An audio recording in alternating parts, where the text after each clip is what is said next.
So kaya ang naisip na lang nila intrams. Kaya intrams na lang, Bex. Kasi natin yung madaling ma-accomplish.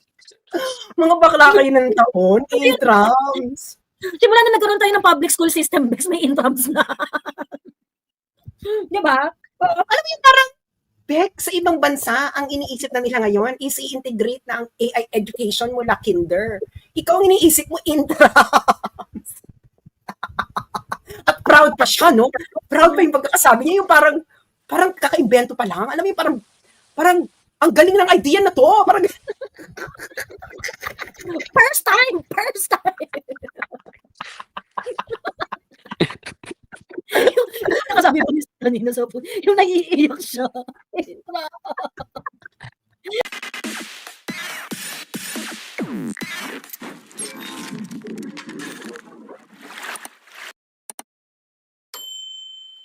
Ayan, eto na. Hello, Sasper, the friendly ghost. hello from the other side. Ano ba, naiyak ka ba dito? Teka. I-play mo nga. Naiyak ka sa intrams? Go. Naiyak ka sa intrams? I-play mo for more impact. Yung kay Kokoy, merong Yung kay Kokoy. Teka, nasa yung video ni Kokolokoy? Ito. Ito.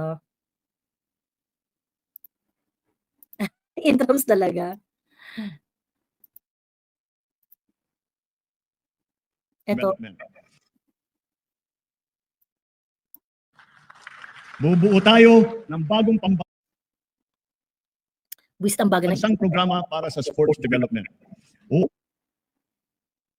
Bubuo tayo. Umpisa natin ito sa paaralan pa lamang. Ibabalik natin ang mga sports club at magsasagawa tayo ng mga palaro at intrams sa lahat ng pampublikong paaralan. Hindi naman nawala yan eh.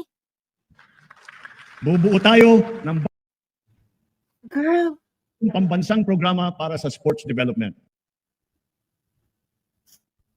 Uumpisahan natin ito sa paaralan pa lamang. girl talagang, Ibabalik natin ang mga sports club at magsasagawa tayo ng mga palaro at intrams sa lahat Buisit naman tong internet ko. ng pampublikong paaralan.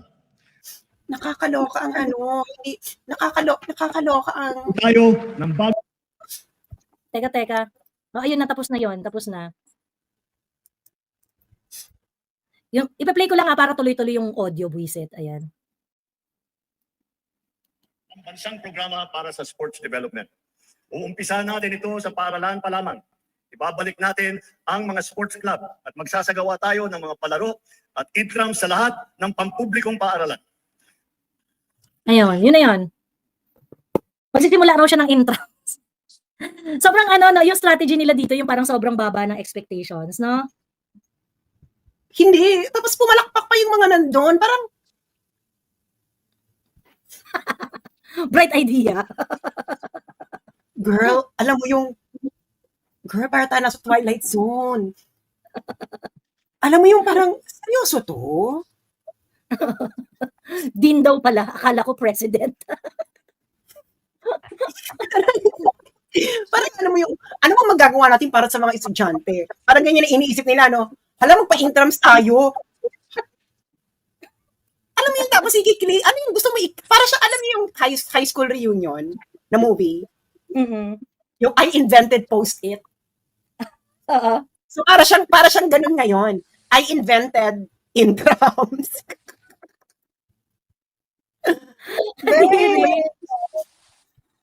Meron ba dito mga nag-aral sa public school or mga magulang ng mga anak na may nag-aral sa public school? Hindi naman nawala yung intrams eh. Hindi naman nawala. Diyos ko. Ayun. Gang SK chairman dati nga ni Bongbong Marcos. High school reunion. Ayan. Anyway, ang tawag dito, I am invincible. Meron kang gustong pag-reactan sa persona ni uncle mo? Hello po, Miss Yomi. Hello. Ninipisan lang natin. Kasi masyado na siya makapal. Charot. Ayun nga. Nung habang binabanggit niya po yung word na mahiya naman kayo sa kapwa niyo Pilipino. Napamura na lang ako. Lakasan mo dun sa likod. Sabi ko. Nandun yung makapak. Ayan yung ano, no? Ayan yung lahat, ang tawag dito yung, ito. Kailan lamang, nag-inspeksyon ako at sa naging epekto ng habagat ng bagyong Krising, Dante at Emong. Kitang-kita ko na maraming proyekto para sa flood control ay palpak at gumuho. At yung iba, guni-guni lang. Huwag na po tayong magtunwari. Alam naman ng buong madla na nagkakaraket sa mga proyekto.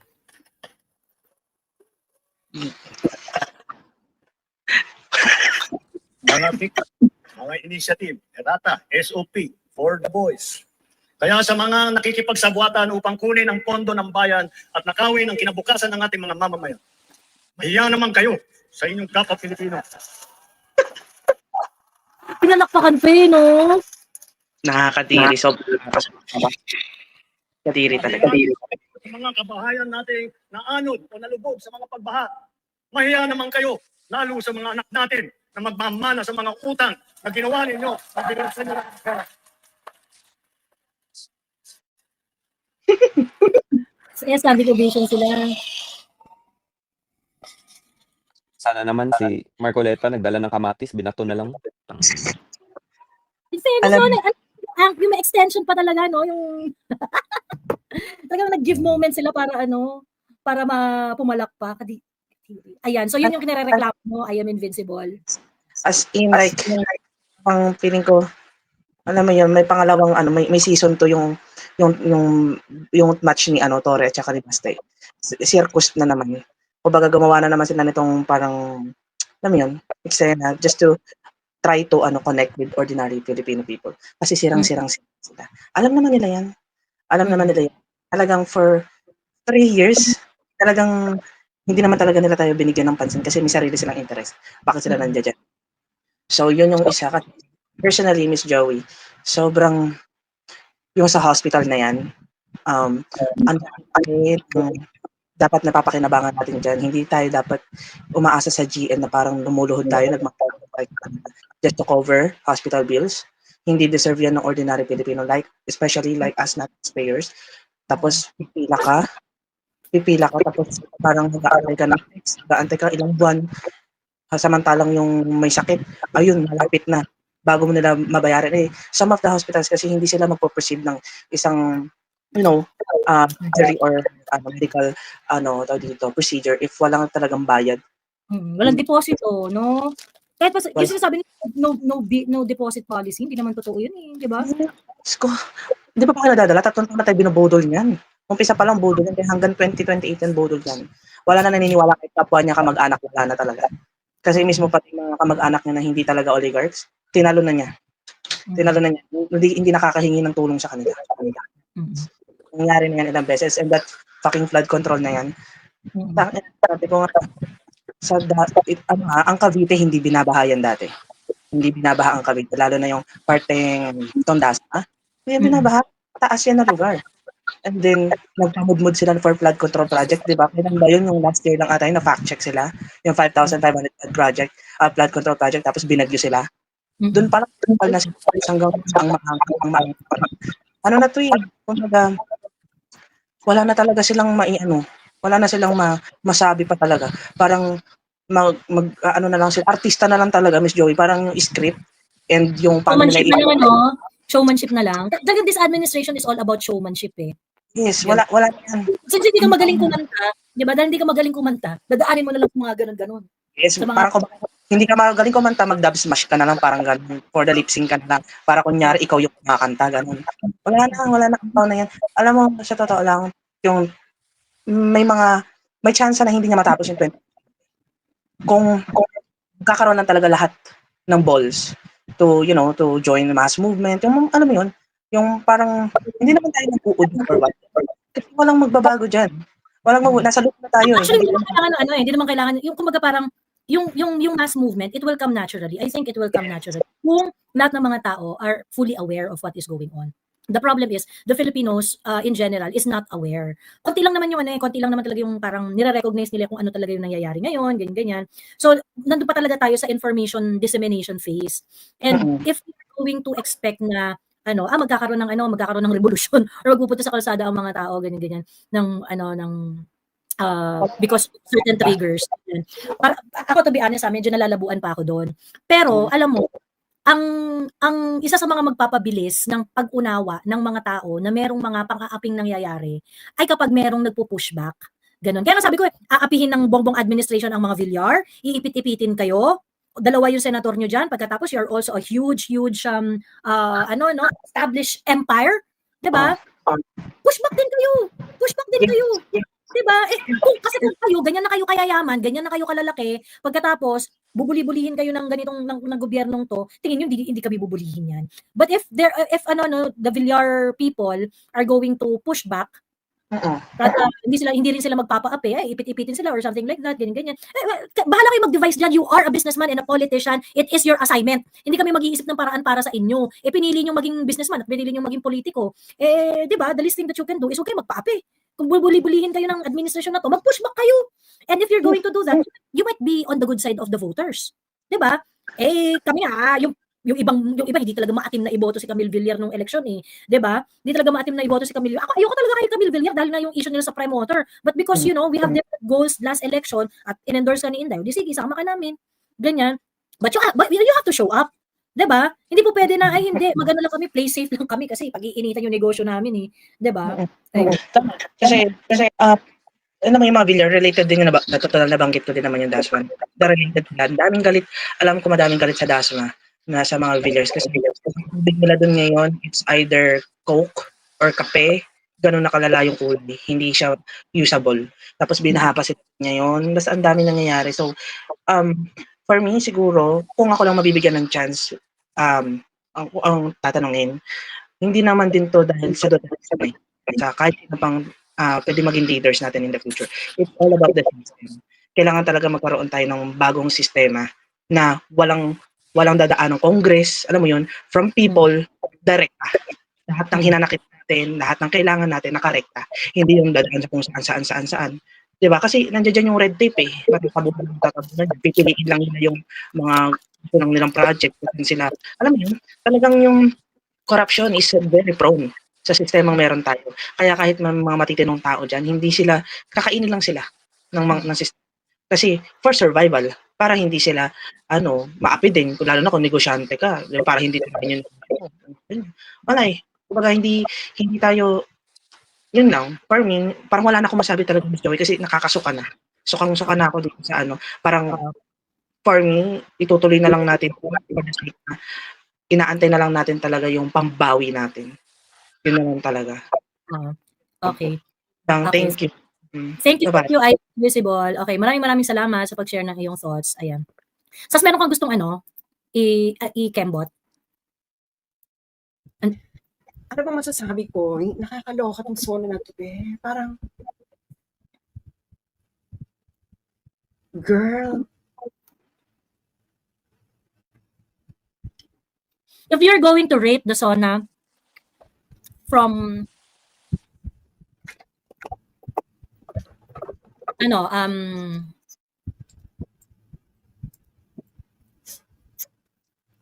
from a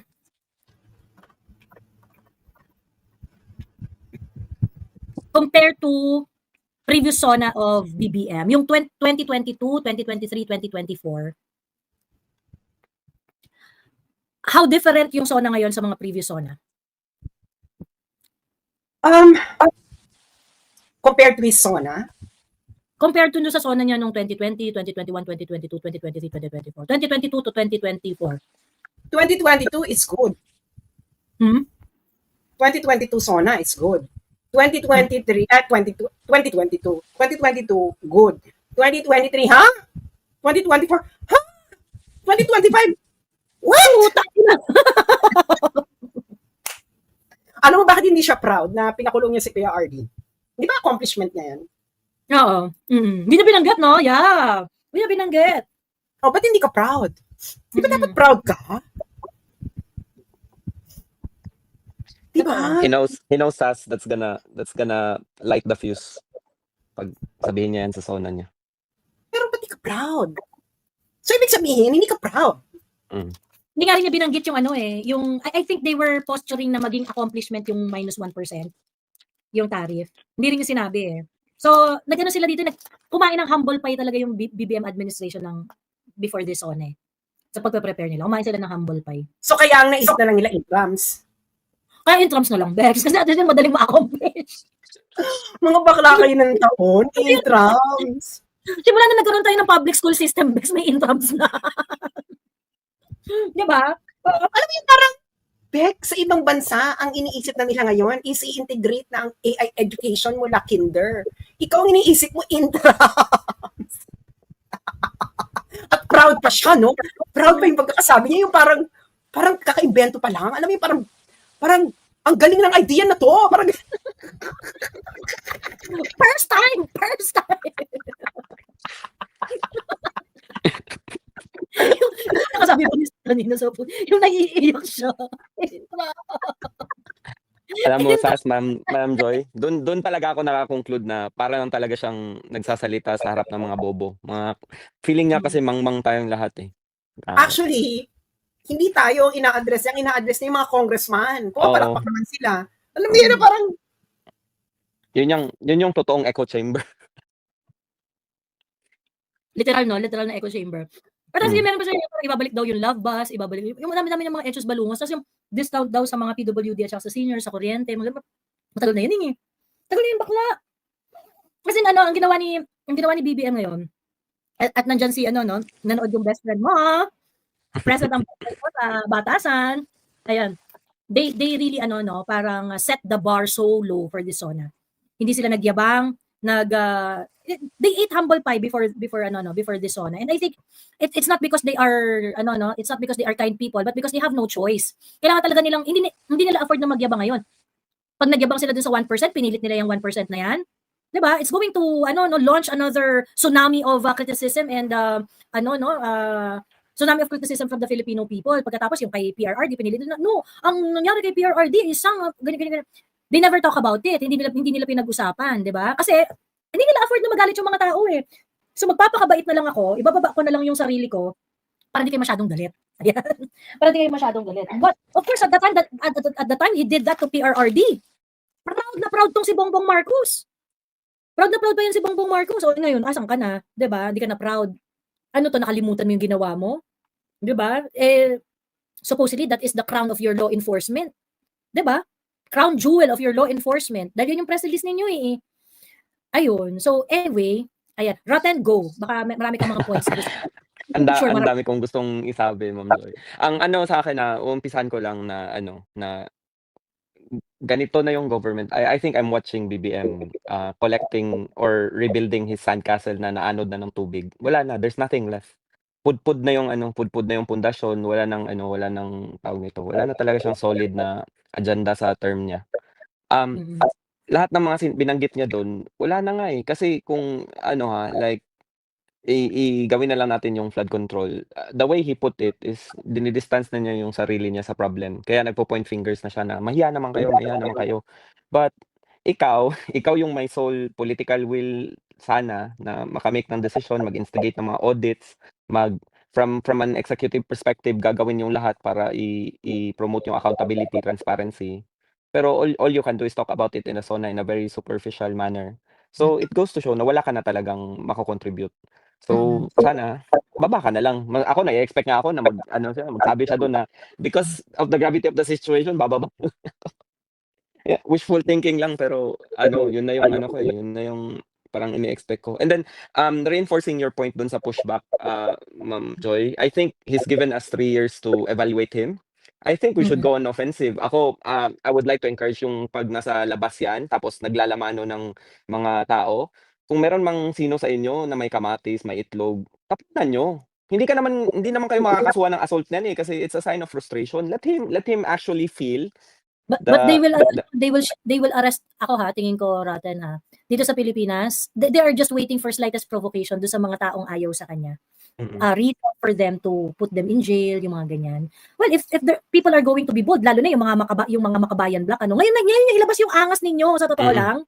Yung mga Yung bayan lang kasi sunog-sunog ng FEG. sila yung Sunog maraming FEG. ganyan sila yung maraming ganyang mga very confrontational strategy na hihiyain, sisigawan, yung mga ganon-ganon. Di ba? Kanila yan kanilang mga ano yan kilala sila sa mga ganyang bagay If they can do that against Bongbong Marcos, pagkatapos they get imprisoned for it, di ba? I'd probably sympathize to them. Ganyan. Ang logic ko kasi diyan, Ma'am Joy, hindi naman to provoke a very provocative action. Ang sa akin kasi, kinatapakan na yung dignidad ng mga Pilipino So, pag kasi ganito tinanong ka kinasuhan ka, nasa court kayo. And then, ang court naman talaga, they're after the motive, hindi naman yung action Kasi kailangan mo i-justify din yung action. Crime or not crime, assault or not assault.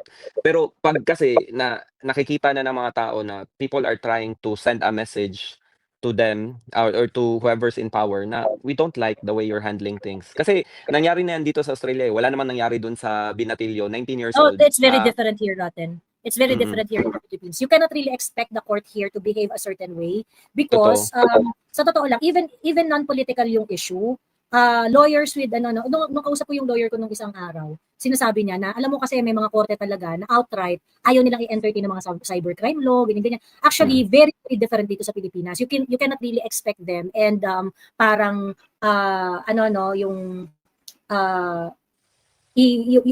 to blanket to put a general blanket on how they're going to behave because ang peculiarity ng mga korte dito sa Pilipinas while you are going before them to seek redress, may mga attitude ang mga korte. Totoo to, yung mga lawyers yan yung mga sinasabi nila, ganyan.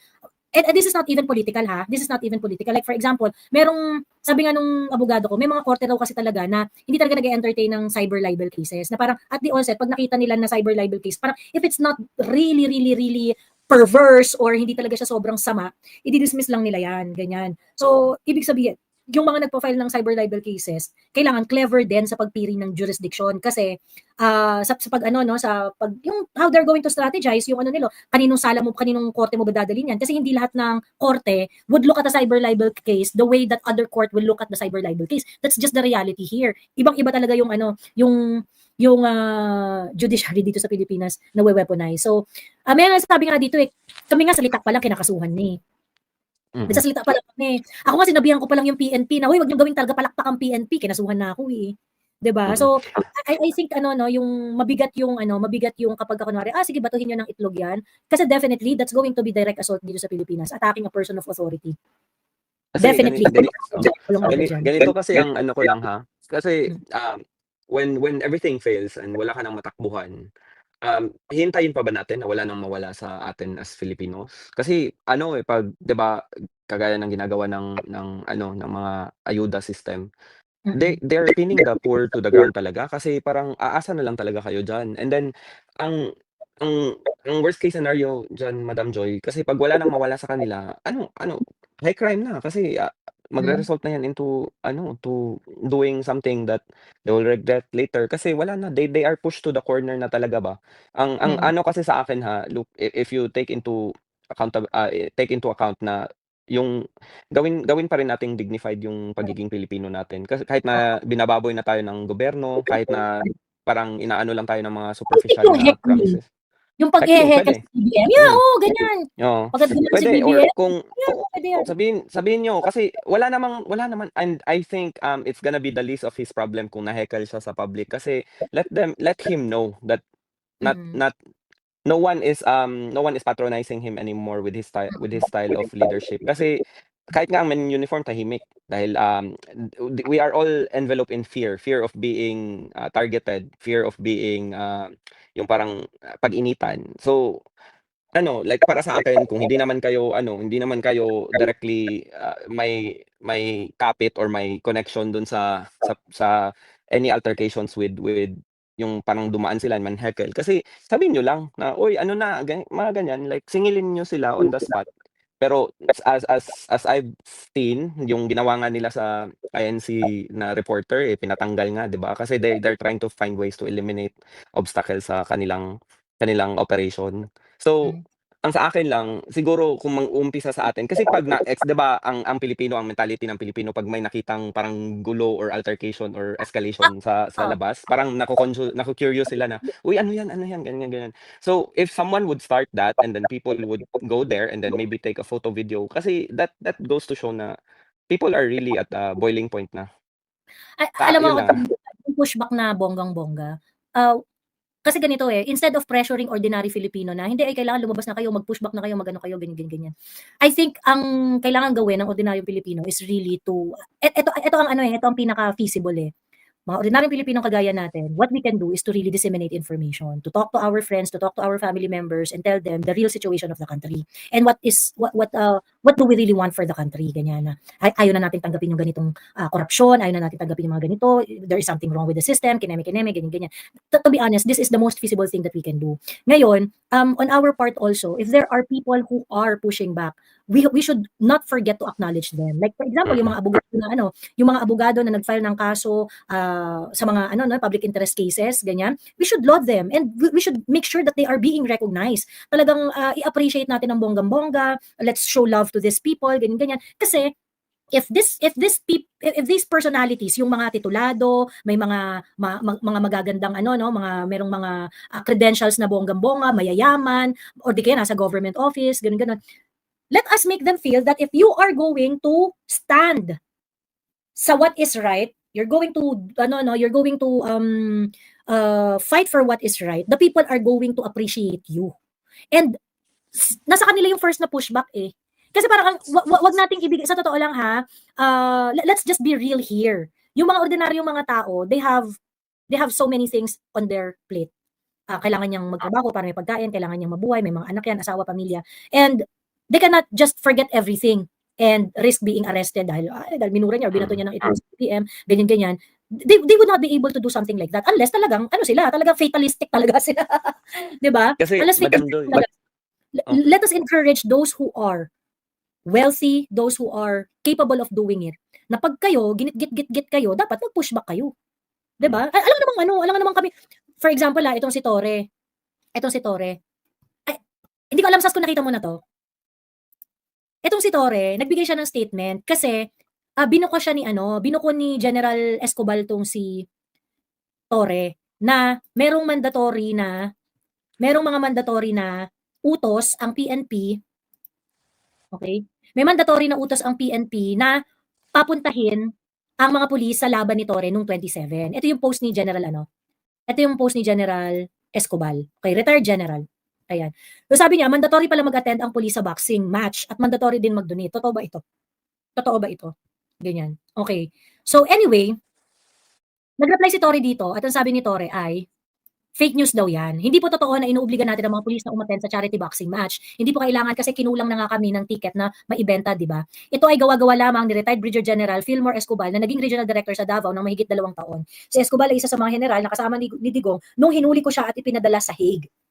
Sa buong panahon na nasa Villamor Air Base kami, hindi makatingin sa mga mata ko si Escobar dahil sa takot. At nung inahatid ko si Digong sa eroplano, dumaan pa kami sa harap niya pero yumuko lang siya. Ni walang attempt na tulungan ang boss niya. Pare-pareho lang silang mga duwag.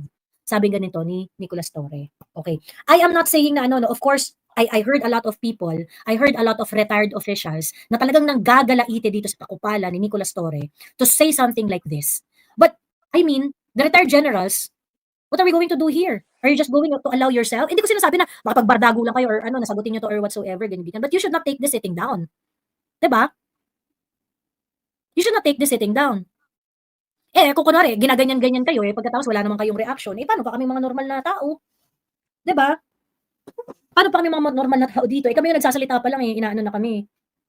Ginugurgur na kami ng bongga-bongga. Kasi may relevant lang ako na experience saglit lang talaga 'to, Madam Joy. Nakita ko lang talaga yung logic behind it. Kasi, ako nag-work ako sa hospital, 'di ba? Tapos merong pressure galing sa government namin dito to really like attend to the people kasi dumadami na yung mga tumatakbo sa media para magreklamo na hindi daw talaga kaya ng healthcare system na ngayon. So parang something shifted na ba. Ang ginagawa din kasi ng corporate leader, yung mga executives, is that they also put pressure or parang pressure, yung takip ng pressure cooker dun sa numbers namin para magmukha lang kaming efficient and all that.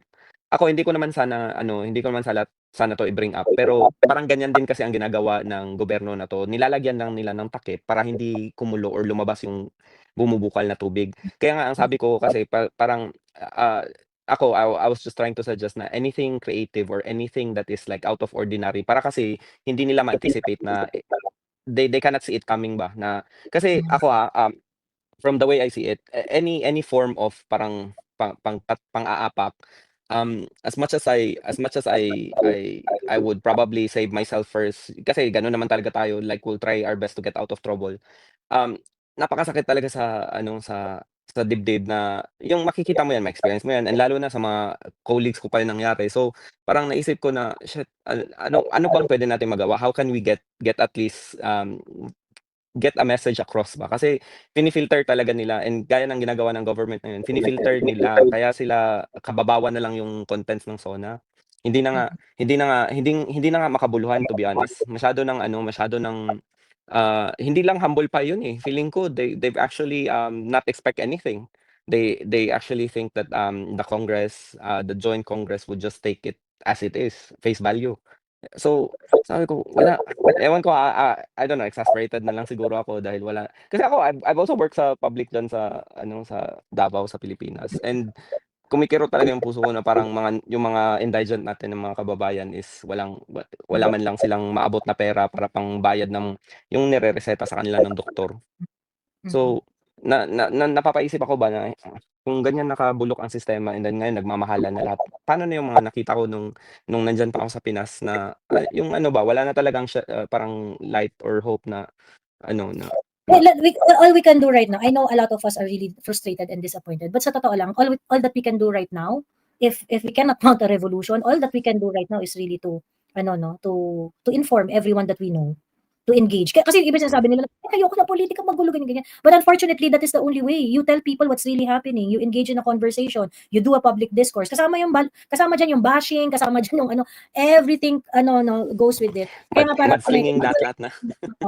it's really, tama si Mical Ferraren, it's really a long game, sabi ni Mical, ayan. Totoo. It's really a very, very long game. So, when people get impatient, hi, Paolo! Ayan, it's really a long game. So, kailangan talaga natin maging patient, kailangan natin maging clever. And, we are frustrated, we are really disappointed, at talagang galit na galit tayo sa nangyayari. But, ang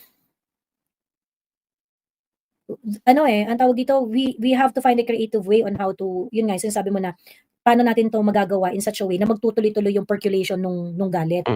Hindi na lang nila basta-basta mapapasingaw yung kulo para hindi overflow yung yung tubig, ganyan. So yun, what we wanted is mag-overflow yung tubig, 'di ba? I-take over yung but to Kasi get there, Madam Joy, ang inaano ko lang talaga, ang pinu-push ko lang talaga is that, sana lahat ng Pilipino, like, anyone who's experiencing Philippines right now, who is actually seeing, the events, at street level, is, bigyan natin ng empowerment yung dignity natin ba na we Filipinos should deserve better governance kasi na-experience na yan natin sa panahon ni Duterte, and we should keep the ball rolling. Dapat nga mag-snowball pa yan, dapat nga mag-improve, pero bakit nagdi-diminish yung assurance natin sa government? So, sa akin, parang yung spur to action na signal na yan, sana nanggagaling dun sa preservation natin ng dignity natin ng Pilipino. Kasi 'di ba napag-usapan na natin yan sa previous, Madam Jo, yung pumipila ka sa politiko para humihingi ng mga guarantee letter and all that stuff.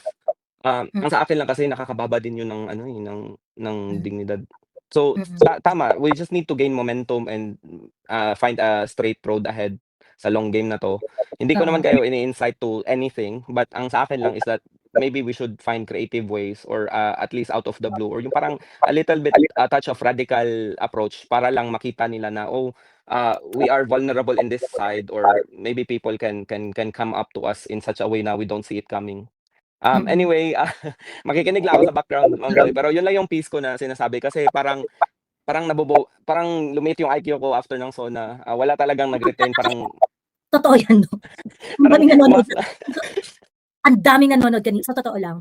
Tinitingnan ko yung mga tao, eh. Kasi Miss Joey, hindi ko na talaga kaya. Lalabas ako, susuka lang ako, ganyan. Miss Joey, I cannot really stand this. Kasi talaga yung mga tao.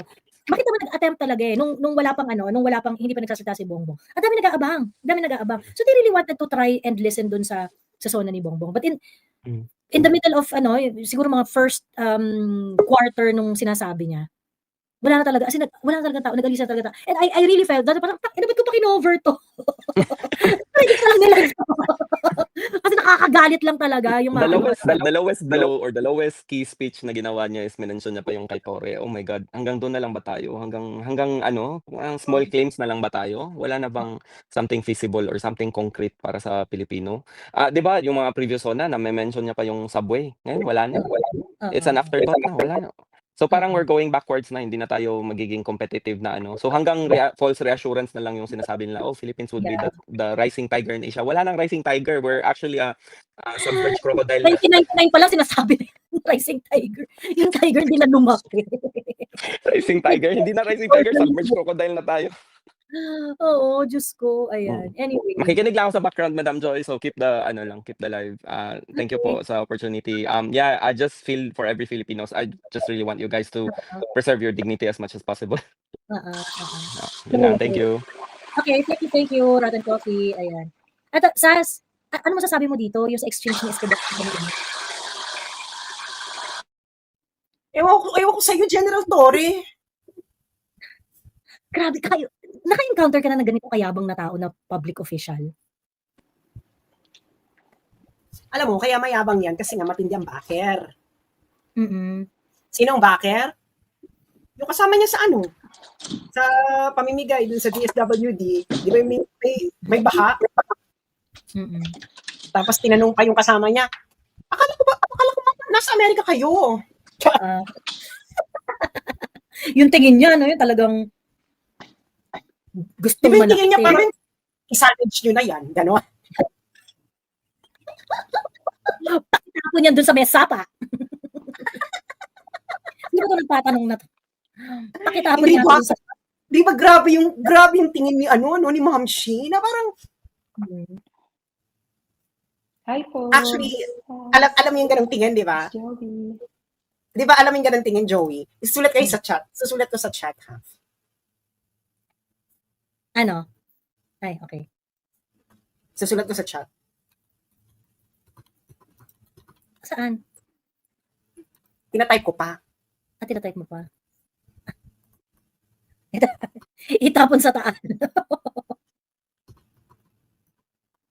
Very proud pa si Tory Bulldog kung magsalita. Akala niya matuwid siya. Pinakawalang kwentang chief ng PNP. Nasira ang PNP. Actually, grabe ang kawawa PNP dito.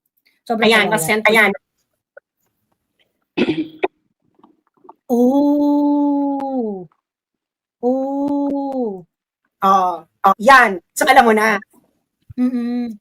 Ano lang yun, ha? Nangyari nun is buffet. Lunch. Tapos, edi ko ako pagkain. Tapos, umupo ako dun sa tabi. May upo pala doon. So, ibig sasabihin na lang ako ng, ay, girl, may nakaupo dyan. Anong ginawa? Yan, yung ganong tingin na parang, hala, parang, bakit ang iba na to? Alam mo, parang, bakit ang iba na to bigla? Parang, hindi ko pwede ako sabihan na, may uupo dyan, Emilot. Ganon ang tingin, girl. So, nung nangyari yun, sabi ko, putang ina, shit, ganon. So, naramdaman mo na parang papunta na sa ligpitan, ganon? Na hindi ito yung, I had a wrong impression of you. Parang ganyan. Na parang at that moment, na overturn lahat. Kasi nung unang pagkakakilala namin dyan, napaka down to earth, alam mo yung parang, very down to earth. Tapos bigyan pa. Di ba yung style niya nun, yung parang, hindi, ayoko sa frontline, tulong-tulong lang ako sa background, yung ganun siya nun. Oo, basta very down to earth. Ganun talaga, ganun yung pagkakakilala noong 2017, ganun. Tapos, and then that was what I thought. I thought yung putikat, ganun. Natot yung sa putikat.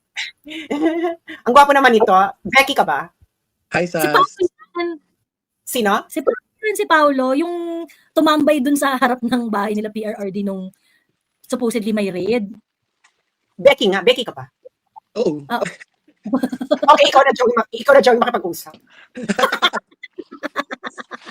Ayan. Init Ayan, hydro, ay sa... ilalabas lang natin ang ating alas, 'di ba? Dahil ang dalawang pinakamagandang dilag ng show business ay nagharap. Gusto kong i-share sa inyong lahat para hindi lang akong biktima nito. Ayan, teka lang ha.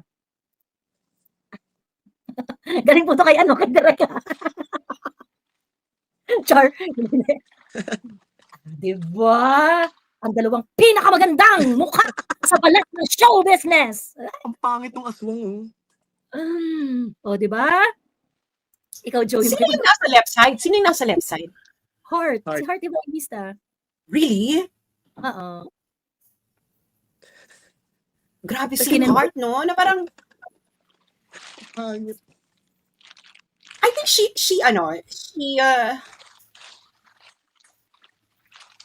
Parang pinapangit yung resolution Ano yung usapan nila? Parang pantay sila. Ha? Ano? Para pong pinapangit yung resolution dun sa part ni Heart para magpantay sila. Charot. Anyway, ayan. So, 'di ba? Dalawang pinakamagandang mukha sa show business. Overdid the retoke, sabi ni overdid the retoke.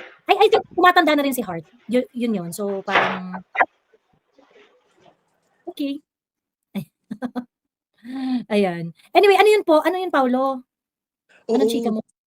Ang chika ko, wala, ganun pa rin naman. Mamaya kasi, umakyat ako para sabihan ka. Yung message ko sa'yo, actually. Sana Oo, if you sige. guys are still available and if Sass is also available, that's gonna be sa Davao City. Okay. Pero Zoom lang naman kami, di ba? Yeah. Oo, Zoom ano lang. yan? Baka binibenta na tayo nito. Ano pinagsasabi mo, Paolo? SMNI invitation. And SMNI ka? Hindi ko lang nakita. Davao ka? Taga Davao, kung naalala nyo yun, ako yung nag-live nung ni-raid, almost raid yung bahay ni PRRD. Really? Bisayan ako. Kaayo, Bisaya, kaayo. Kaayo. Very, very Bisaya. Kaayo. Bisaya man, gid. Burikat.